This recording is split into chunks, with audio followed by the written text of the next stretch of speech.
గుమ్మడికాయ దొంగ. ఒక ఊరిలో రైతులు కష్టపడి పండిస్తున్న గుమ్మడికాయలను ఎవరో దొంగ రోజూ దొంగలించేసేవాడు. ఆ రోజుల్లో గుమ్మడికాయలు ఇప్పుడు దొరికినంత సులువుగా దొరికేవి కాదు. అవి పండించడానికి రైతులు చాలా కష్టపడేవారు. గుమ్మడికాయ దొంగ ఊళ్ళోనే ఎవరో అయి ఉంటారని రైతుల నమ్మకం. దొంగ ఎవరో కనిపెట్టడం ఎలా? అందుకే రైతులంతా కలిసి ఊరి పెద్ద దగ్గరకు వెళ్లారు. పెద్ద ఆయన చాలా తెలివైనతను. రైతుల మొర విని, ఓస్ ఇంతేనా, గుమ్మడికాయ దొంగని పట్టుకోవటం చాలా సులువు. ఆ దొంగకి ఏ భుజం మీదైతే గుమ్మడికాయ మోసుకుని వెళ్లటం అలవాటో ఆ భుజం మీద గుమ్మడికాయ అంత సొట్ట ఉంటుంది అన్నాడు. ఈ మాట విన్న వెంటనే రైతుల్లో ఒకడు తన కుడి భుజం తడుముకుని సొట్ట ఉందో లేదో అని పరిశీలించుకున్నాడు. పెద్ద ఆయన వెంటనే ఇది గమనించి దొంగ ఇతనే అని అందరికీ చెప్పాడు. మనం ఏదైనా నేరం చేసినప్పుడు మనకి తప్పు చేశామన్న భావం మనసులో ఉంటుంది. అందుకనే ఎవరేమన్నా మనల్ని అంటున్నారేమో అని అపోహపడతాము అని అతను వివరించాడు. కథ సమాప్తం. దొంగ కాని దొంగ. ఒక గ్రామంలో ఒక గృహస్థుకు చాలామంది పిల్లలు ఉండేవారు. వారిలో పెద్దవాడు గోవిందుడు ఏమాత్రమూ చురుకుతనం గాని గడుసుతనం గాని లేనివాడు. మిగిలిన పిల్లలందరూ తండ్రి చేసే పనులకు ఏదో విధంగా సహాయపడేవాళ్లు. గోవిందుడే ఏ పని చెయ్యలేకపోయేవాడు. చూసి చూసి ప్రాణం విసిగి, నువ్వు తిండికి దండి, పనికి మొండి, నీ వల్ల ఒక్క పని కూడా కాదు, ఏం పుటక పుట్టావు అని నానా మాటలు అన్నాడు తండ్రి. తండ్రి తిట్టినందుకు గోవిందుడికి అభిమానం వచ్చింది. వాడు తన గొంగలి తీసుకుని ఇంటి నుంచి బయలుదేరాడు. ఫలాని చోటికి అనుకోకుండా కాళ్ళు తీసుకుపోయినట్టు నడిచి చీకటి పడేసరికి వాడొక అరణ్యం మధ్య చిక్కుకున్నాడు. ఆ రాత్రి వాడు అరణ్యంలోనే గడపవలసి వచ్చింది. పడుకునే చోటు కోసం వాడు చుట్టూ చూస్తుండగా ఒక మహావృక్షం మానులో ఒక పెద్ద తొర్ర కనబడింది. గోవిందుడు ఆ తొర్రలోకి ఎక్కి గొంగళి కప్పుకుని వెచ్చగా నిద్రపోయాడు. ఒక రాత్రి వేళ ఏదో అలికిడి అయి వాడికి నిద్రాభంగం అయింది. వాడు మెల్లిగా గొంగళిని తన ముఖం మీద నుంచి తొలగించి బయటికి చూశాడు. వాడు పడుకున్న చెట్టుకు ఎదురుగానే ఇద్దరు దొంగలు చిన్న బుడ్డిదీపం వెలుగులో తాము తస్కరించిన నగలను చూసుకుంటూ కబుర్లు చెప్పుకుంటున్నారు. ఒక దొంగ ఒక వజ్రాల హారాన్ని పైకెత్తి, మిగిలినవన్నీ ఒక ఎత్తు, ఈ హారం ఒక ఎత్తును, దీన్ని కాజేయటానికి నా నేర్పంతా వినియోగించాను. రాజకుమార్తెకు నిద్ర చెడకుండా ఎంతో ఉపాయంగా తీయవలసి వచ్చింది. అదృష్టం బాగుంది, ఆమె లేవలేదు అన్నాడు. వాళ్ల సంభాషణను బట్టి వాళ్ళు ఆ నగలన్నిటినీ రాజభవనం నుంచి దొంగిలించినట్టు గోవిందుడు తెలుసుకున్నాడు. నగలన్నీ ఎంతో అందంగా ఉన్నాయి. వాడా దొంగలను నగలను తన్మయత్వంతో చూస్తుండగా చల్లగాలికి తుమ్ము వచ్చింది. ఆపుకోలేక గోవిందుడు 2 తుమ్ములు తుమ్మాడు. దొంగలు భయంగా చెట్టు తొర్రకేసి చూశారు. అందులో వాళ్లకు నల్లని కంబళి తప్ప ఇంకేమీ కనిపించలేదు. అమ్మయ్యో, ఎలుగ్గుడ్డు అని వాళ్ళిద్దరూ తమ నగల మూటను అక్కడే వదిలి పారిపోయారు. గోవిందుడు చెట్టు తొర్రలో నుంచి దిగివచ్చి దొంగలు వదిలిపోయిన నగలను మూటకట్టి, ఈ నగలు పోయినందుకు పాపం రాజుగారు ఎంత బాధపడుతూ ఉంటారో, వీటిని వారికి తిరిగి అప్పగించేద్దాం అనుకుని బయలుదేరాడు. వాడు కొంత దూరం నడిచాక తెల్లవారింది.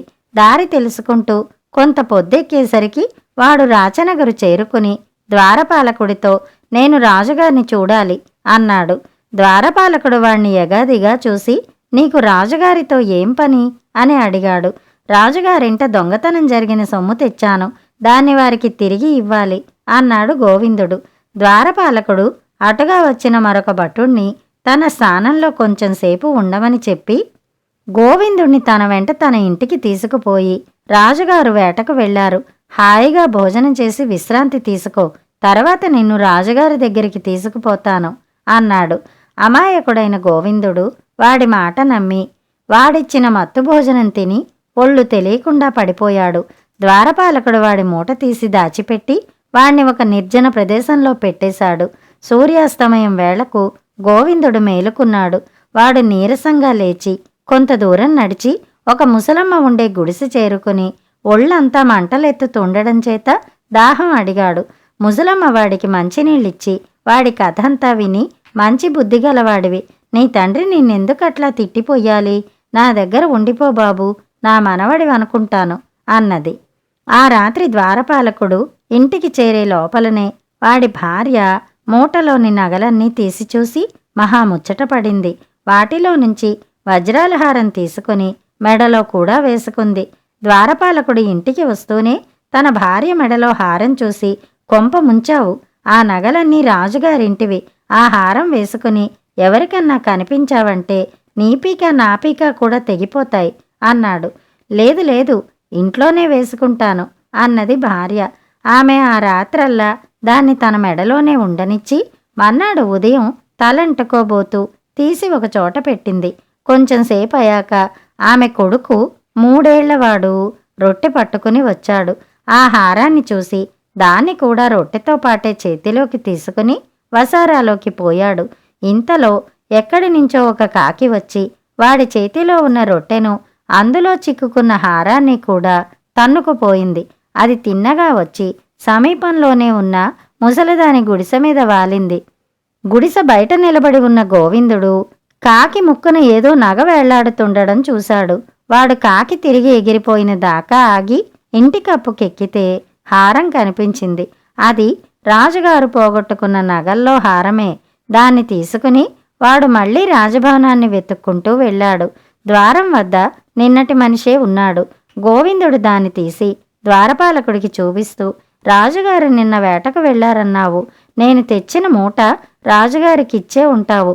కాని ఆ మూటలోని ఈ హారం చూడు, కాకి ఎత్తుకొచ్చింది. ఇది రాజుగారికి ఇంకా చేరలేదు అన్నాడు.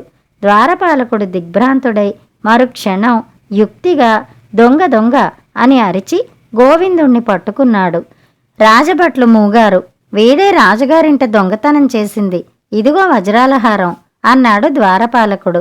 రాజభట్లు గోవిందుణ్ణి పెడరెక్కలు విరిచికట్టి రాజుగారి వద్దకు తీసుకుపోయారు. గోవిందుడు జరిగిందంతా రాజుగారికి పూసగుచ్చినట్టు చెప్పాడు. రాజుగారికి ద్వారపాలకుడి మోసం స్ఫురించింది. ఆయన వెంటనే వాడి ఇంటికి భటులను పంపి ఇల్లు సోదా చేయించగా రాజుగారి ఇంట పోయిన మిగిలిన నగలన్నీ దొరికాయి. రాజుగారు ద్వారపాలకుడికి తగిన శిక్ష ఇచ్చి గోవిందుడికి మంచి బహుమానం ఇచ్చి తన కొలువులో పెట్టుకున్నాడు. గోవిందుడు తనకు వచ్చిన బహుమానాన్ని ముసలమ్మకు ఇచ్చేశాడు.